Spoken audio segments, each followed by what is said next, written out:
what we promised you, an amazing episode of Lead with PSG. And today we'll be talking about followership. What does it take, or what does a follower see to follow a leader? And who else to explain what followership is? Because we've always known what leaders want in followers, yes? What leaders want, what a follower is to do, is to serve, is to, to be faithful, to follow. But we've never really asked what followers want in a leader, what followers are looking for in a leader. And ladies and gentlemen, PSG in the building.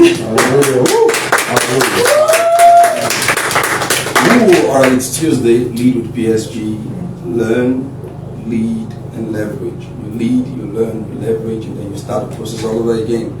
I want to thank everybody who has made this possible. Thank you so much. You will really be blessed today, and this is something we intend to do every Tuesday. You can follow me live, and after the section here online would get the videos, and you can also watch it on YouTube.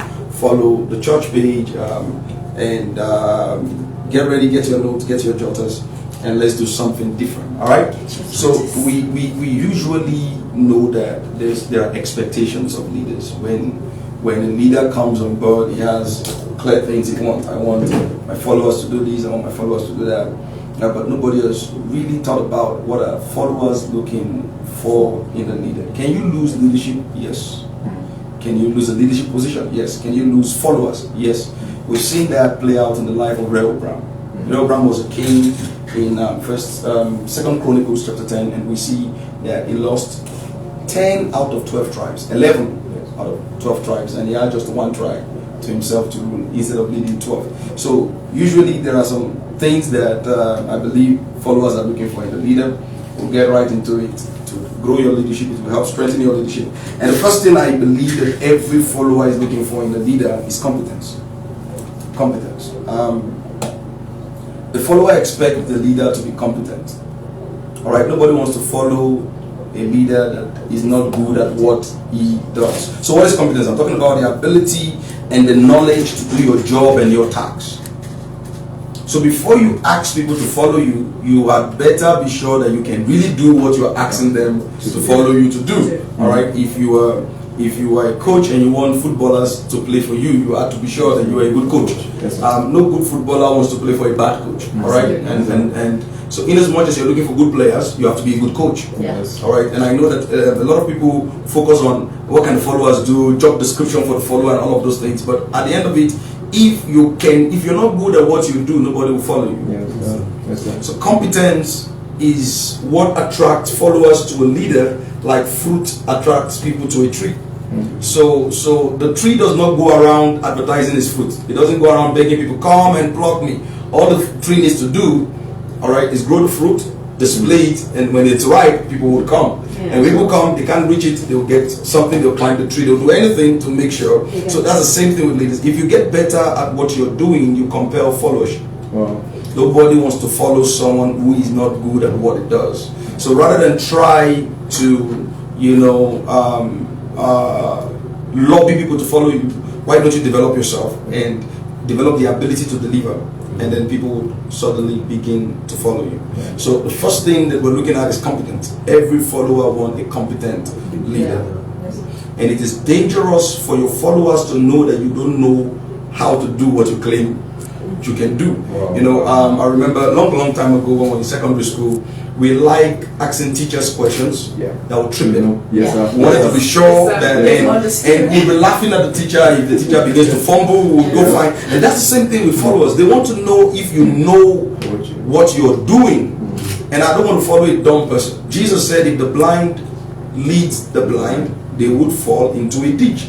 So what Jesus was saying is, before people follow you, make sure you're seeing. All right. So the first thing every follower is looking for in a leader, you can't guilt treat people to follow you. All right. Once you're not good at what you're doing, they would leave. All right. All right. No, you see, even your children can leave. Even your wife can leave. Even your also. The first thing every leader must understand is that before we even talk, because see, the idea is this: we think if we have a good vision statement, and that's what they tell us: vision statement, purpose statement, clarify it, and then the people will follow. Yes, there's a vision statement, but John Maxwell, who I consider the guru of leadership, said, people buy into the leader before they buy into the vision. People accept the leader before they accept the vision. And so what people are looking for, number one, is a competent leader. So the skill and ability and the knowledge to do a task well. You know, you have to be good at what you do, else nobody's going to follow you. All right, so that's the first thing people are looking for, competent, and we have to emphasize this. All right, even in our nation, Nigeria, we have seen people asking for a vote, but they can lead, they can govern, and then they get there and they are complaining. Nigeria's problem is that's why we put you there. You told us you can fix it. Yes, sir. You can fix it. So I remember World War II. You know, Winston Churchill was a member of parliament. He has been complaining about Hitler and nobody was listening to him. But when World War II started and there was problem in England, you know, Britain was threatened, everybody handed over the leadership to Winston Churchill.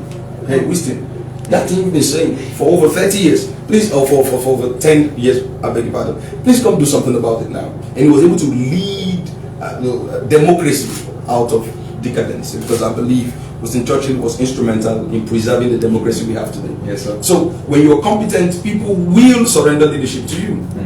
You know, so the first thing is you have to be good at what you do. I'm running through 7 things. First is competence. The second is character. The second is character. When I say character, I'm saying that your followers expect you to be trustworthy and have integrity. All right. So your competence might attract people to you, but your character can drive them away. No matter how good you are, if you have bad character, people would eventually leave. Yes, sir. Yes, sir. So this is one thing we have to understand, especially in this our own climate that we are in Nigeria, in our space. In even if you have if you lead a voluntary organization, NGO, church, you know, you don't have the leverage of salary. You have to have a good character. Yes, sir. And the reason why a lot of people would leave position might not be because they can't do what they are doing, but they don't have the character to sustain what they are doing. All right. So for instance, the Attorney General of Nigeria is currently under the net of EFCC. Is he competent on his job? I believe so. That's why he's able to rise to that. But lack of character is out of job. So you people expect you now. Once trust is lost, leadership is lost. Wow. Trust is the glue that holds leaders and followers together. Trust is the glue that holds. So in character, they want you to, they don't want you to be perfect, but they want you to be sincere. They don't expect you to be perfect, they expect you to be real. They expect you to be a man of your word. And you know the funny thing about followers? Followers expect more from you in the aspect of character than they expect from themselves. Yes, sir. Yes, sir. So me, I can do this, but no, my leader should not do this. All right. It's funny because here that we are, you know, I have somebody who is following from Uganda. So in Nigeria, I'm not using Nigeria. Mackling to sing. Mackling to sing. Yeah. All right. So in Nigeria here, we have a lot of people who complain about the corruption at the top, but they are corrupt at their level. Yes, sir. All right. Absolutely. So a policeman can stop you on the road and is complaining, man, tell you the president is corrupt, and he's still collecting $200 from you. But you just expect this president not to be. So it's real that people expect you to be trustworthy and have integrity. Integrity means your word and yourself are one. All right. Say what you want to do and do what you want to say. You have to be real. You have to be trustworthy. So the first thing that followers are looking for is competence. The second is character. All right. They want to trust you. Every follower is not just investing their time; they're investing their life. And for that, they want competence. They want character. And the third thing that I believe followers want is clarity. They want clarity. Now, I'm going to have to explain this and use some very similar words, but let me say this. In leadership, there is always uncertainty. Always uncertainty. We don't know what would happen tomorrow. We didn't anticipate COVID. We didn't anticipate, the shutdown, the lockdown. We never knew that the whole world came. And New York, I saw a picture of New York streets totally empty. Totally empty. We never knew such a thing could happen, and it happened for over a year. I don't know how we survived, but we survived. So there's uncertainty in leadership, all right, but there has to be clarity. The people want their leader to be clear. The followers want their leader to be clear. What is clear? So you can be uncertain about the outcome, but be clear about the direction. Wow. Yes, sir.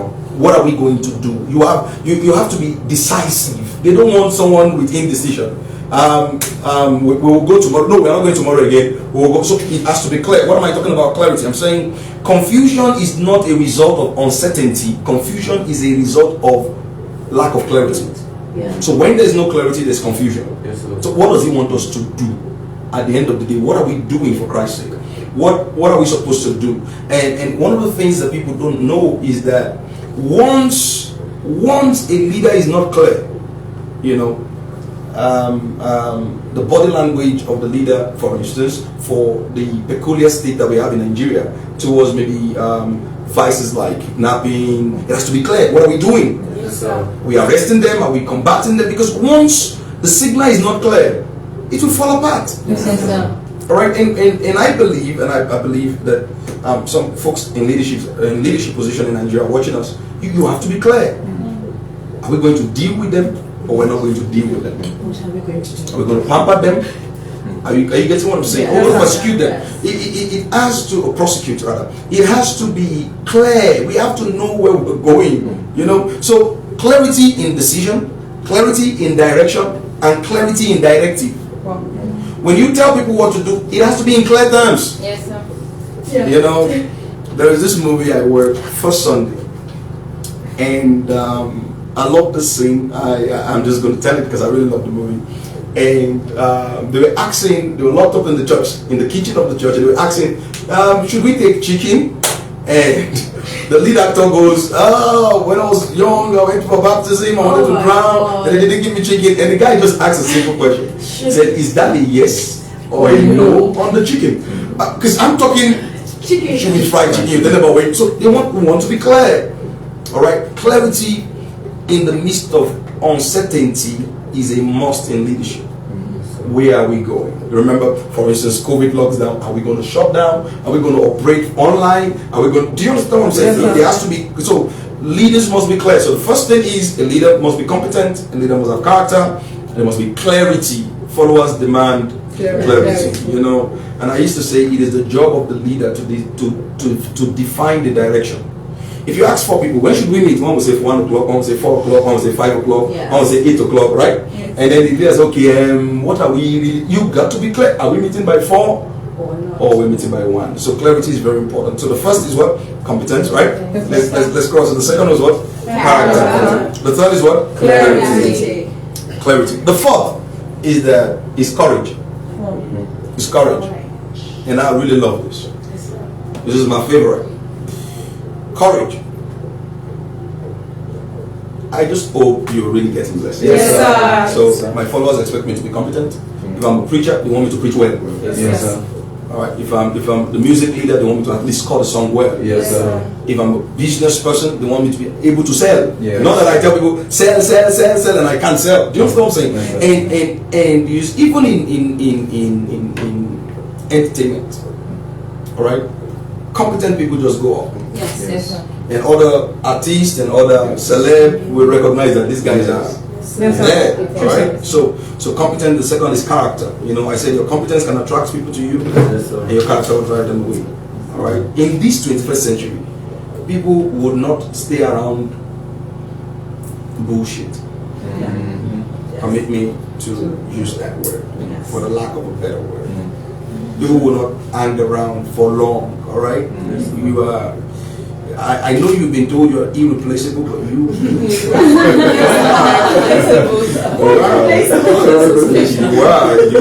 are. They might not get the real you, but they can get something like you. Wow. And you just have to, you know, I'm sorry I'm busting your bubble, but you know, you're irreplaceable. Your fingerprint is the only fingerprint. Yeah, we get that. But your fingerprint is not stopping another person's fingerprint from working.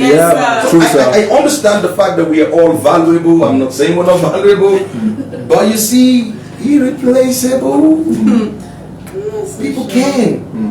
And until leaders understand that you sometimes need your followers more than they need you sometimes.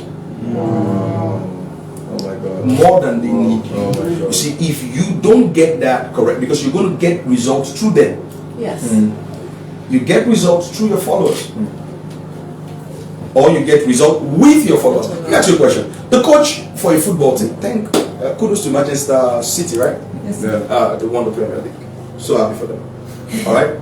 But the coach would be celebrated, right? Yes, sir. Lift him up. They will increase his bonuses. Yes, sir. But did he score a goal? No. He needed the players. Wow. Yes. His tactics would not work. Alright? He brought in a substitute and bam, he gave him 2 goals. Yes, We're going to clap for him for that. But imagine that player didn't score. So the coach needs the player as much as the player needs the coach. And sometimes the coach needs the players more. So sometimes you have to massage ego. Sometimes you have to, you just play the game for me and score the game. So what we're saying is your character must be intact. Alright? And the third one is clarity. Alright? We said you must be clear even in the midst of uncertainty. The fourth, you must be courageous. What is courage here? I'm not saying go into the lion's den and book viper. No, that's not what I'm saying. Courageous is the ability to dare to dream. You've got to be a crazy dreamer. You've got to attempt big dreams. Followers want to achieve big time. Yeah. Are you following me? Yes, sir. Yes, absolutely.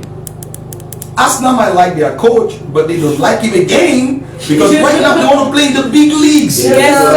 Sorry, sir. Oh, Say God. it again. Yeah. I don't want Arsenal fans getting up there. But I'm just saying, I don't have a particular club, but I'm just saying But Arsenal. Arsenal or Man U. Because at the end of the day, we want to play in the big leagues. Yes, sir. Yes, sir. The follower wants to follow you because we win big. Yes, sir. Are you following what I'm saying? Not just do some, average things. No, big dreams inspire people. Yes, sir. Big dreams. All right. You gotta be courageous. All right. And as I courage means daring big dreams, daring to do really big things. Let me say something that I've observed. If a leader is not attempting more than he can sponsor, he's already a failure. Wow.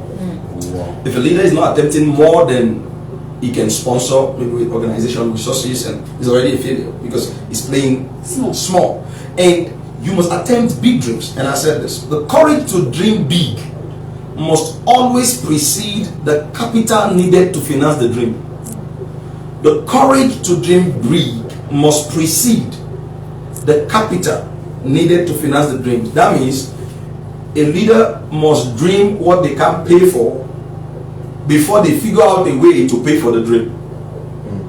Alright? So the courage we're talking about is we must dare big dreams, we must attempt big things. And I say this: capital follows courage. It's not the other way around. Capital follows courage. Wow. You got to set the dream. You got to set the dream, and then the capital will follow. All right. A man by the name John F. Kennedy said, I believe in 1960, if I'm not mistaken, he said before the end of the decade, we'll put a man on the moon, rallied the whole nation. We're going to the moon. We're going to the moon in 9 years. Although he wasn't alive, but they did it. Yes, sir. He said in 10 years we're going to put a man in the moon. What? And NASA, everybody came together. The dream in the nation, America jumped up, the dream. And he asked the people not to think what the country can do for them, but what they can do for the country. And everybody's got in line. All right? If you read, they attempted to take off that actually resulted in loss of lives. And people still went into the next one. Yes. People died. The dream was so big, the next astronaut wanted to be in. Yes, sir.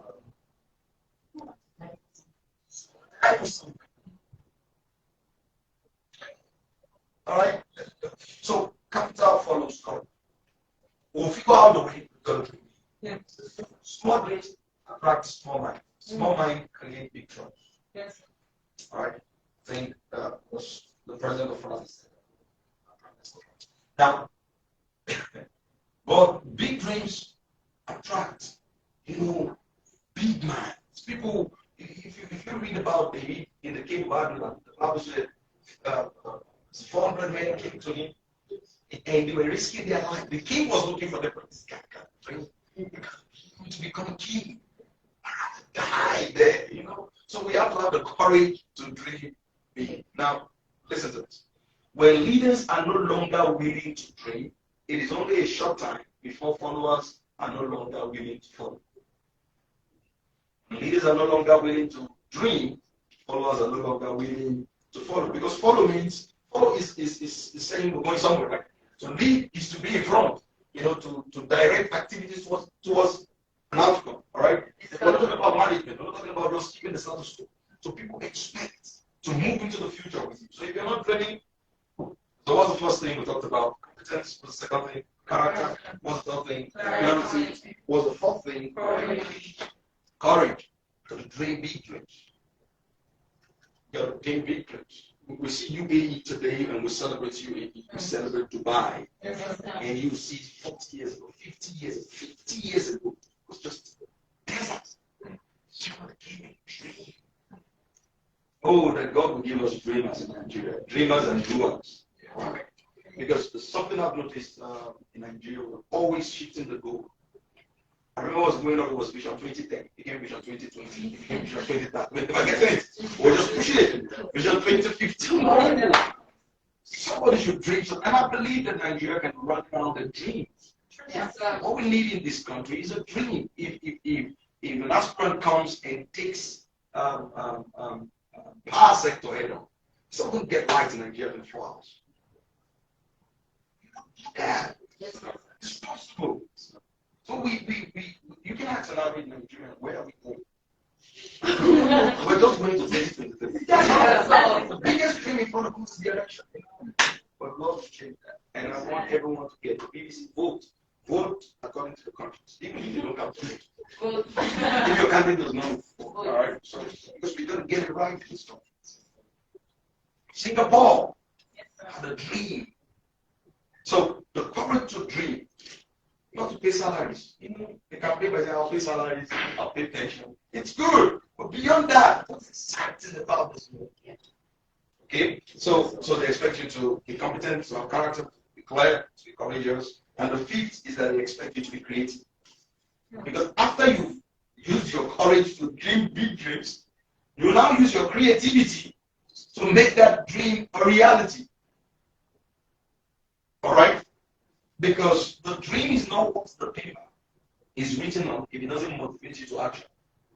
All right, so we're talking about creativity now. So they expect their leaders to be creative.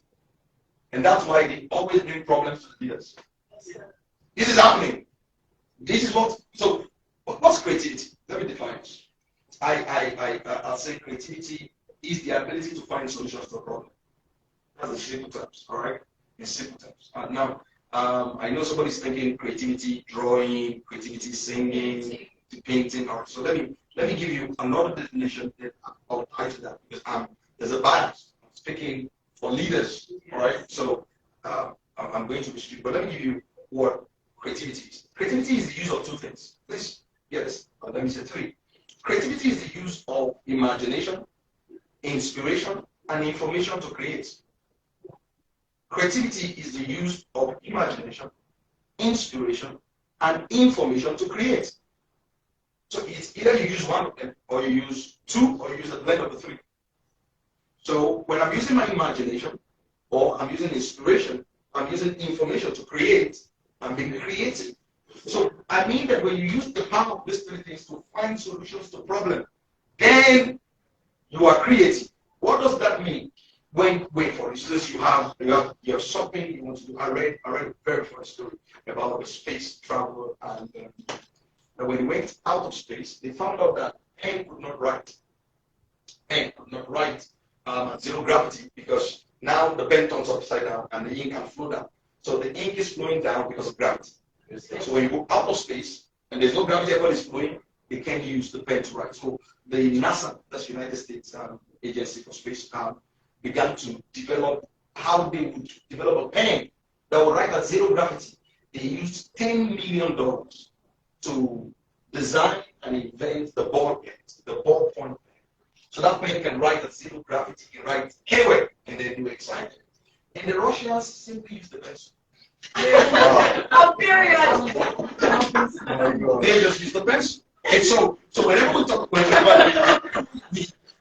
about creativity, somehow it was expensive. $1 billion and years of research.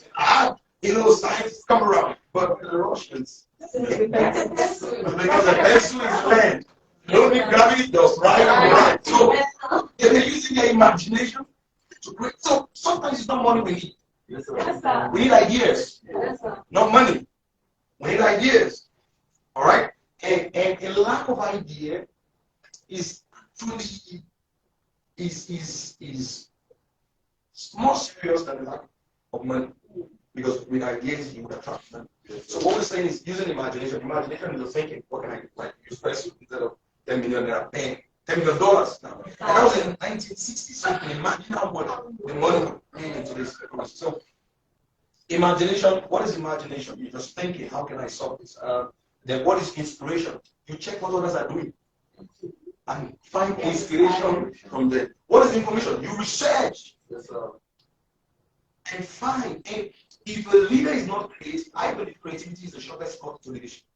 If a leader is not creative, oh my God, they're going to suffer. Because they're going to keep complaining that they don't have enough.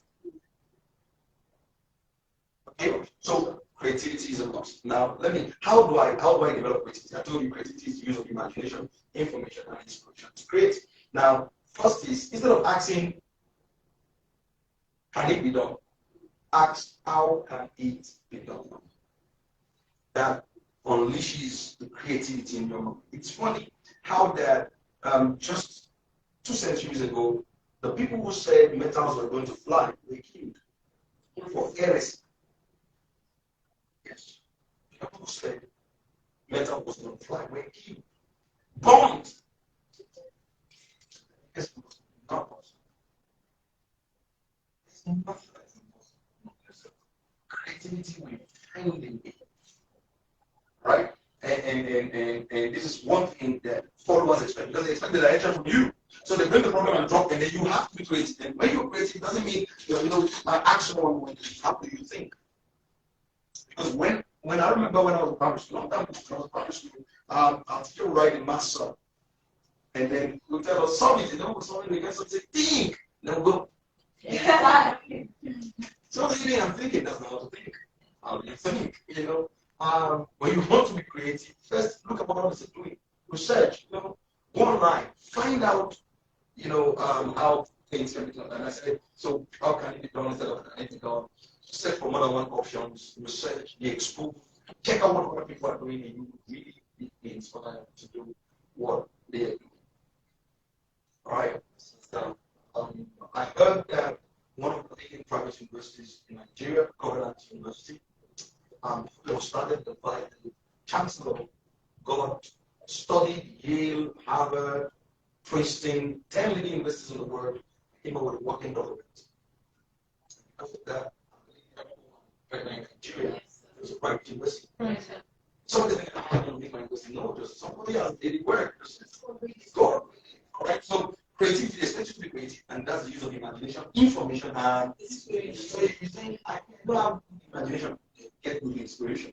Yeah. Most of the songs that we're hearing, especially in Nigeria today, are just copy cuts. True. They are sample of a song. You can trace this beat to something, this type of something. I'm not condemning them. They're making their money. Making their money. VAT. So it's okay to use your imagination and ability to find solutions. So what are followers looking for? Competence, character, clarity, courage, creativity.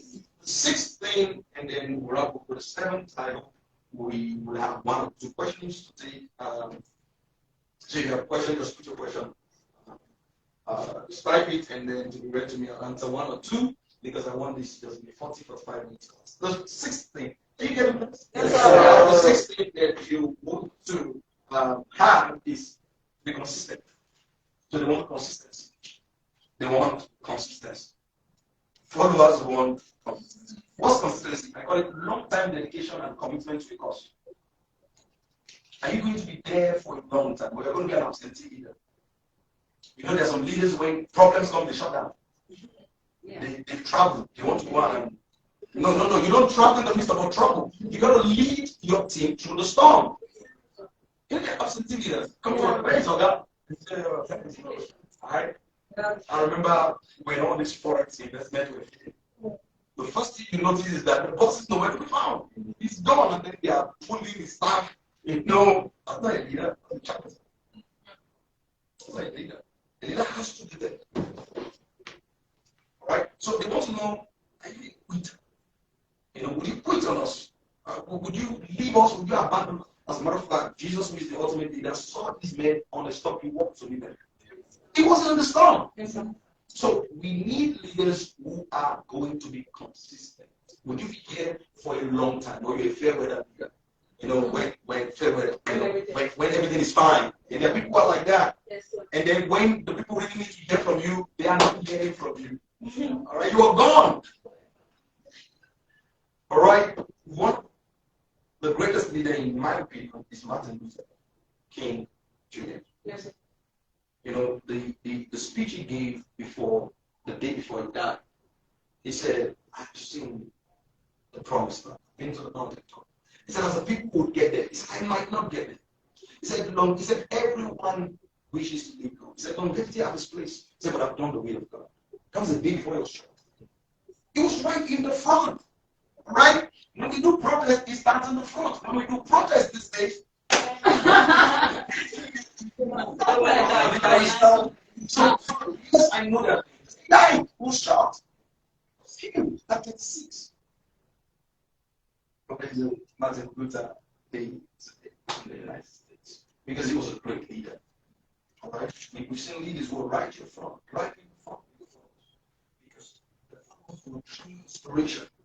And if you watch all this, if you read about Alexander the Great, I heard that Alexander the Great would rush out to be in the front of the army, and his men would be running. He's the first to get into battle, the first. So they are running to catch up with him. And he would use 30,000 soldiers to defeat more than 20,000 Persian soldiers. Why? Because he's right in the front. The king he was fighting against was at the back. He was in the front. And when, I think it was Darius, when that king ran, he killed him. It was his son who killed him. He was ashamed of it. Why? Why this other leader is right there in the midst of the battle with his men. You go at the back. All right? So they want us to be what? Consistent. Don't be an absentee. All right? Don't just appear after the work is done to claim the credit. Got to be there. Right? When there's a deadline to meet in the course, you got to be there. All right? So they want long-term dedication and commitment to a cause. They don't want someone who's quitter. They don't want someone who minds. They don't want a crybaby. They expect you. What do we do? Give you an instance from the Bible. David, he came to Ziklag, and Ziklag had been raided, right? And the Bible says all these men were crying, right? They were even talking about stoning him. The Bible says David encouraged himself in the Lord and led them to recovery. Yes, sir. So you can't just put on the people and then come back and say, I'm sorry, I wasn't available last time. You lost followers. You lost followers. All right. So you have to be consistent. So the first is what? Competent, character, clarity, courage, creative, consistent, and the seventh. This is the most dangerous one, and I left it for the last. The most dangerous one. This is the reason why a lot of leaders lose followers. Right? Leaders lose followers more because of this point than any of I've mentioned. And I'm going to read a story from the Bible. I'm going to reference it because I consider the Bible to be the most authoritative manual on leadership. All right. So the seventh thing that followers expect from their leaders is that they expect their leaders to be consistent. Be consistent. By consistent, I mean they expect their leaders to be compassionate. Because you are leading human beings that have feelings. So what did I write here? I said they want leaders that can feel for them and feel with them. So you see things like do not have an high priest that cannot be touched by the feelings of our infirmity. He's not limited. He doesn't just know about it, he has experienced it. Are you following me? Now there's a story that I heard with. God promised David that your children are going to be on the throne forever. I give you Israel as an everlasting throne. And David was so excited. Went on to be with the Lord, and then Solomon became king. And Solomon was so powerful that Solomon was dreaming, he wanted to build castles, build a lot of things. So Solomon did a lot and demanded a lot from Israel, especially for his building projects. All right. So now Solomon is dead and Rehoboam became king. And this story is in 2 Chronicles chapter 10, 1 to 16. And the Bible says when Rehoboam was supposed to be king, in verse 4, the men came to meet him. I want to read NLT. And they said to him, okay, let me read NLT. He said, your father was a hard master. They said, lighten this labor demands and heavy tax that your father imposed on us, and we will be your loyal subjects. Right? Message translation says, it says, your father made life hard for us, worked our fingers to the bones, give us a break, lighten up on us, and willingly serve you. You know what Abraham told them? He said, no. He said, my tongue would be bigger than my father's thighs. He said, my father flogged you with wheat, I'll flog you with stockfish. And that's what he said. And the people said, fine. Hey, in Nigerian language, it's Japa. So, before you know it, the Bible says, hey, I want to read it. I want to read it. But Rehoboam, I'm reading the 13, and then they said, okay, if that is it. Verse 16, he said, and when all Israel realized that the king had rejected their request, they shouted, down with David's dynasty. We have no shame, Jesus' son. Let's go home. Israel, look to your own house, and then they divided 5 left out of 12. Because it wasn't considered. A lot of people must understand that followers are not slaves. They are not, they can leave. This is the reason why a lot of leaders lose followers, because they are not even their manner of approach, especially when you are leading a voluntary organization. You have an NGO, you're a pastor of a church, you're a pastor of a taking crop. It goes with fellowship. And God is glorified. Yes, sir. When I was growing up, they used to tell us that if you live like Lot left Abraham, you just die like that. It's not true. Lot's leaving Abraham did not destroy. What destroyed Lot was the principles he lived by. Okay? Not church as a principle. Yeah, while it is right that we must stay where God plants us, right? We must stay, but we must understand that there is a way to treat people. In the book of Ezekiel 34, Jesus said, God said, go take these shepherds and give this sheep and give them to another shepherd.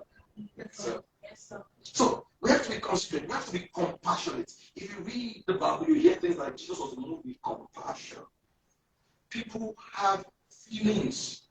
Alright? You're going to have followers coming and they are sick.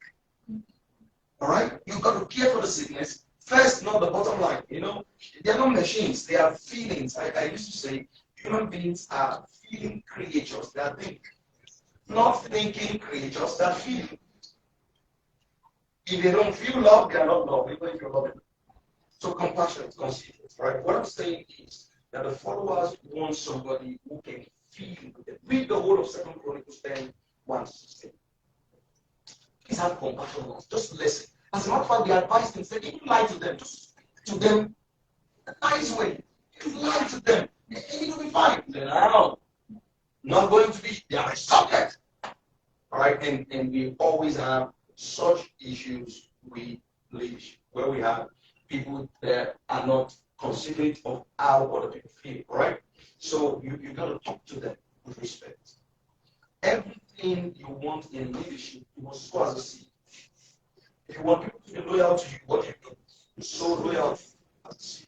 If you want people to be respectful, what do? You sow.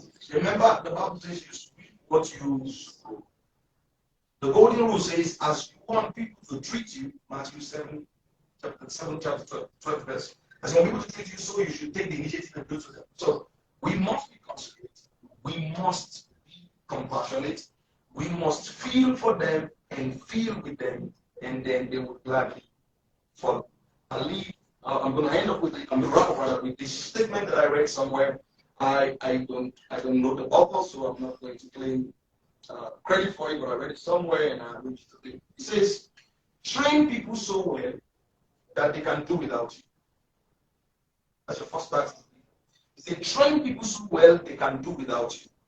And it said, treat them so well they don't want to do without you.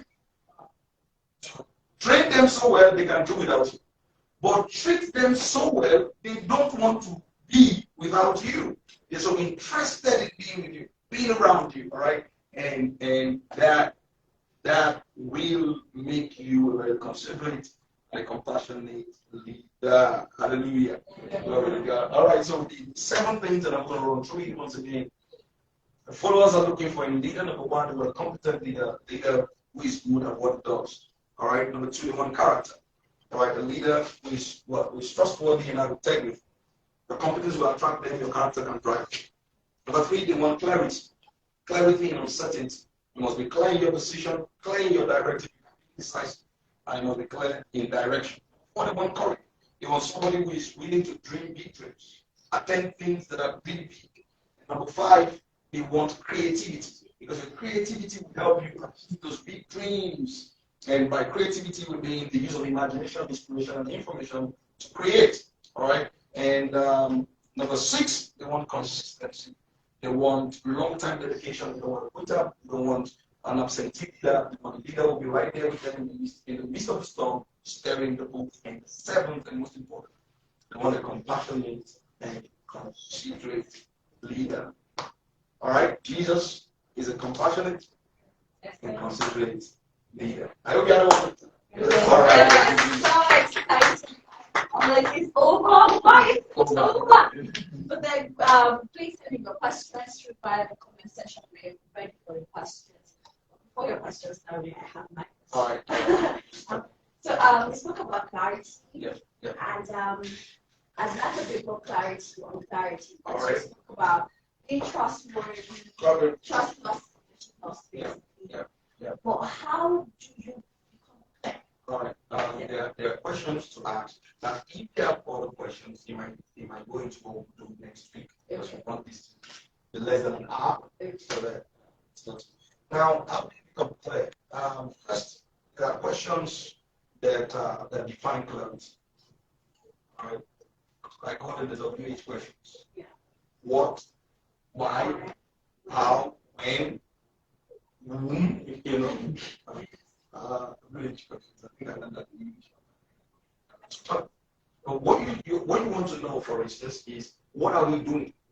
I believe that in leadership, all discussion must end with decision. Yes, sir. All discussion, else is a waste of time. Yeah. All discussions must end with decision. Not just we talk. What are we going to do? Who is going to do it? Yeah. When is he going to do it? With what will he do it? Clear, stated. And if you're in leadership, let it be written down. Anything not written is not clear. You got to make clear. It says write the vision. Make it plain on one tablet. Write the vision. Make it so you make it clear when you write it down. All right, Ricky, you are in charge of this. You will return on this date with that's clarity. Clarity begins with what, why, who, whom, with whom, and then you begin to talk about clarity. And that's where you want to begin from. Call it assessment of what's on ground. Assessment of what are we doing. Are we clear? Are we clear? And clarity should not be assumed. Assumption is the lowest form of knowledge. Yes. It should be defined. Yes. All right. Sometimes you ask the person, "I'm saying back to me," so that we're sure that the information I sent is what you receive. All right. Because I've ever ordered for something and they delivered something else. Yeah. But I've been to restaurants where I asked for one particular food and they got something else. You can go there and say, "I want beef." They give you goat. They say, "Hey, didn't you say goat?" Yeah, I want beef. And then, of course, you're getting in more mama just restaurant. Just push that. It means already soup, you can't get it out, and then you're just, grumbling. And so you want to be clear. You want to be really clear. If you tell someone, go get me shoes at maybe reasonable shop boutique, and nothing goes to razor shop and brings size 40 and pieces. When clear. But when it goes to maybe a blue shoe, you're like, where will I get a blue shoe? You ain't clear. So you have to define the what, the who, the when, the why in clear terms. All right? That's the answer to the question. So we would, so that's that. And you build trustworthiness. I was talking about character. Now, when we talk about character, people don't expect us to be perfect, but they expect us to be mean. Real people are not perfect, and perfect people are not real. Just want to be sincere. We are not supposed to be sincere. Tell the truth. All right? And God bless you mightily. So, what we're going to do is next week, we will answer some of the questions like, okay, I'll sort of stay within the page of an hour. I'll see you again next week, Tuesday. I'd like you to lead, I'd like you to learn, I'd like you to leverage and keep growing. Your future is not defined by your growth, your goals is defined by your growth. Wow. And the only time you grow is when you learn. Yes, sir. All right? Once you're an adult, you're not talking about nutrition output, you're talking about, the only time you grow is when you learn. The most important word is learn. Learn. So lead, learn, leverage. This is PSG. I love you so much. I'm the lead that you're made for more. God bless you. Thank you. Thank you so much.